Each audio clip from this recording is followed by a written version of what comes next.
The end of Genesis sees the people of Israel under slavery in Egypt. They face great injustice, and Exodus tells the story of God guiding his people out of these dreadful conditions, and the long, long journey that awaits them. In this story, we meet one of the most important figures in Judaism and Christianity, so let's get on to meeting him and learning what happens in Exodus.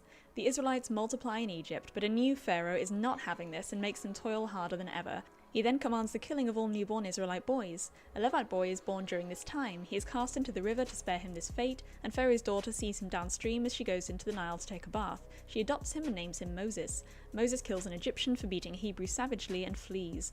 On Mount Horeb, Moses is drawn to a burning bush, which is God communicating to him. God tells Moses to lead the Israelites out of Egypt, giving him a staff to use to demonstrate his power. God predicts Pharaoh will harden his heart and not let the Hebrews go.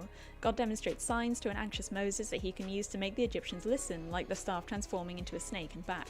Moses' brother Aaron helps. They ask Pharaoh to let the people worship in the desert. Pharaoh refuses, their workload increases. The Israelites blame Moses for this, who asks God why this has happened. The signs of the snake and the Nile turning to blood do not work, neither do the plague of frogs, sick livestock, or locusts. The final plague kills all firstborn Egyptians. The Israelites mark their doors to indicate that God should pass over their house, as it is an Israelite house. This is where Passover comes from.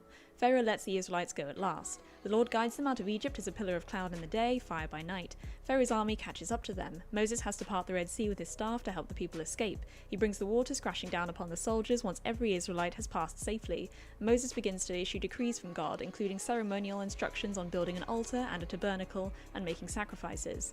Bezalel crafts the Ark of the Covenant. The story of Exodus is fundamental. It tells of how God chose a people on the promise he made to their ancestors, and how he heard their pain and delivered them. It also birthed the best animated film of all time.